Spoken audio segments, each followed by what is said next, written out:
सुमित्रा का पति हरीश बर्गर का ठेला लगाता था, पर कुछ दिन पहले शाम के समय वापसी आते हुए उसका ठेला एक गड्ढे में फंस गया।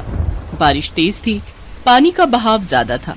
हरीश अपने आप को संभाल नहीं पाया और उसको काफी चोट आ गई। पिछले एक हफ्ते से इसलिए सुमित्रा ही बर्गर का ठेला लगा रही थी। सुमित्रा के पड़ोस में रहने वाली उसकी जेठानी राजरानी उससे बहुत ही जलती थी। जब सुमित्रा काम पर निकलती तो उसकी आदत थी वो टोकने जरूर आती थी। हो गई तैयार, जा रही है काम पर? हाँ भाभी, बस काम पर ही निकल रही थी। सच, मुझे तो बड़ा दुख होता है। आज देवर जी की जगह तू बर्गर का ठेला लगा रही है। कितना ही कमा लेगी? इस तरह से तो तुम्हें सालों लग जाएंगे, तब भी पैसे नहीं कमा पाओगे। अच्छा छोड़, ये बता हार कैसा लग रहा है? ये पूजा के पापा कल ही मेरे लिए सुनार से बनवा कर लाए हैं। काश देवर जी भी तेरे लिए ऐसा सोने का हार बनवा पाते। वैसे किस्मत की बात है, एकदम से तेरे ऊपर मुसीबत का पहाड़ टूट पड़ा है। सुन, मुझे नजर मत लगा देना, मैंने तुझे दिखा तो दिया है। हाँ नहीं तो। नहीं भाभी, मैं नजर क्यों लगाने लगी? हार आप पर बहुत सुंदर लग रहा है। अच्छा मुझे बहुत देर हो रही है, मैं चलती हूँ। मेरा सोने का हार देखकर मन ही मन जल भुन रही है। इसे जलाने में मुझे बड़ा मजा आता है। सुमित्रा अपनी जेठानी की बातों पर ध्यान नहीं देती थी, क्योंकि इस समय तो वो सबसे ज्यादा अपने काम को लेकर परेशान थी। क्योंकि हरीश की जगह अब वही बर्गर का ठेला लगा रही थी। उसे घर भी देखना था और काम भी, इसलिए वो पूरा दिन मेहनत करती, ठेले पर बर्गर बेचती, फिर शाम को घर लौटती। इसमें उसके बच्चे और सास भी उसका पूरा साथ देते थे।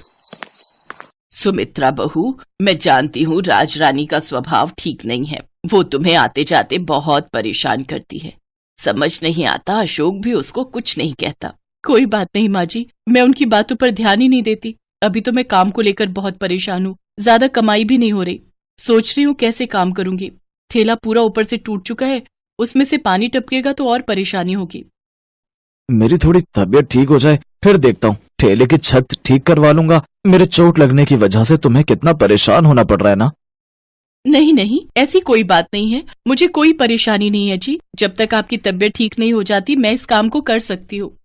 अगले दिन सुमित्रा बर्गर बेचने के लिए घर से निकली तो बारिश बहुत तेज हो रही थी। सुमित्रा का बर्गर का ठेला ऊपर से बिल्कुल टूट चुका था, उसमें से बहुत पानी बहने लगा। सुमित्रा परेशान हो गई और घर लौट आई। तभी उसकी जेठानी हंसने लगी।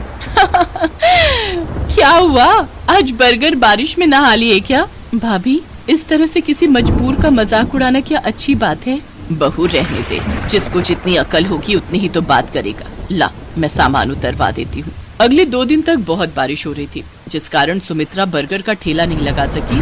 और फिर एक दिन जब धूप निकली तो सुमित्रा ने ठेला लगाने के बारे में सोचा और वो बर्गर बनाने का सामान लेने के लिए बाजार चली गई। जैसे ही सुमित्रा बाजार पहुंची, उसने अपना थैला देखा, वो नीचे से फटा हुआ था। सुमित्रा ने जल्दी जल्दी में अपना बटुआ उस थैले में ही डाल दिया था। हे भगवान, मेरा बटुआ कहाँ गिर गया? वही तो पैसे थे जिनसे बर्गर का सामान ले सकती थी, अब मैं क्या करूं? सुमित्रा बहुत दुखी हो जाती है और रोने लगती है। उसी रास्ते से एक साधु बाबा जा रहे थे। उन्होंने सुमित्रा को जब रोते हुए देखा तो वो उसके पास आए और रोने का कारण पूछा। उनके पूछने पर सुमित्रा ने उन्हें सारी बात बताई। चिंता मत करो बेटी, जैसे ही तुम घर जाओगी तुम्हारी सारी परेशानियां दूर हो चुकी होंगी। और हाँ, ये जादुई मसाला लेती जाओ। इस मसाले को बर्गर पर लगाने से बर्गर बहुत ही स्वादिष्ट बनेंगे और तुम्हारे ठेले पर ग्राहक इस बर्गर को खाने के लिए अवश्य आएंगे। फिर धीरे धीरे तुम्हारी अच्छी बिक्री होने लगेगी। बस इतना याद रखना, हमेशा सबका भला करना, तो तुम्हारे जीवन में कभी कोई परेशानी नहीं आएगी। आपका बहुत बहुत शुक्रिया साधु बाबा। सुमित्रा घर पहुंचती है तो वो हैरान रह जाती है। उसका बर्गर का ठेला बिल्कुल ठीक हो गया था, साथ ही घर में बर्गर बनाने का सारा सामान भी रखा हुआ था। सुमित्रा जानती थी कि ये सब चमत्कार उन साधु बाबा के आशीर्वाद से ही संभव हुआ है।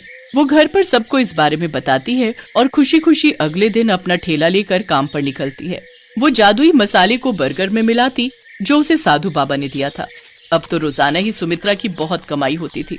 सुमित्रा जब भी बर्गर बनाती तो वो मसाला उस बर्गर पर छिड़क देती। जादुई मसाला बर्गर सब ग्राहकों को बहुत पसंद आ रहा था। अरे आशा, इस ठेले का बर्गर खाकर देखो, बहुत ही स्वादिष्ट होता है। ऐसा मसालेदार बर्गर कहीं नहीं खाया होगा। अच्छा, एक बार मैं भी टेस्ट करके देखती हूँ। बहन जी, तो बर्गर बना देना, बढ़िया मसालेदार। जी भैया, अभी बनाती हूँ। एक के बाद एक ग्राहक सुमित्रा के ठेले पर आने लगे। जब बिक्री अच्छी हुई तो सुमित्रा की आर्थिक स्थिति में भी सुधार आ गया। और ये सब देखकर उसकी जेठानी बहुत जलने लगी। धीरे धीरे सुमित्रा को पैसों की कमी पूरी हो गई और उसके पास अच्छे खासे पैसे जमा हो गए। ये सब साधु बाबा के आशीर्वाद से ही हुआ था। हरीश भी अब ठीक हो चुका था। अब वो दोनों मिलकर बर्गर के ठेले पर काम करते और पूरा दिन मेहनत करते। बहन, बहुत भूख लगी है पर मेरे पास पैसे नहीं है, क्या तुम मेरे बच्चों को और मुझे कुछ खिला सकती हो? हाँ हाँ, क्यों नहीं, मैं अभी तुम सबके लिए बर्गर बनाती हूँ। पैसों की कोई जरूरत नहीं है, तुम पेट भरकर बर्गर खाओ और बच्चों को भी खिलाओ। मैंने आपके बारे में सही सुना था, मेरे जैसी बहुत सी गरीब आपके ठेले पर रोजाना आती है और आप उनसे पैसे नहीं लेते हो। ये बात मुझे किसी ने बताई थी, मैं तभी आपके ठेले पर आई थी। बहुत बहुत धन्यवाद। सुमित्रा की आदत थी कि वो बहुत सारे बर्गर ऐसे ही भूखे और बेसहारा लोगों में बांट देती थी। अब उसने अपनी जेठानी से भी बात करना बंद कर दिया क्योंकि वो जानती थी कि उसके बुरे समय में उसकी जेठानी ने उसका बिल्कुल भी साथ नहीं दिया, हमेशा उसका मजाक उड़ाया। सुमित्रा और हरीश ने अब वो घर छोड़ दिया और एक नया घर बना लिया ताकि वो अपने परिवार के साथ सुकून और शांति की जिंदगी बिता सके।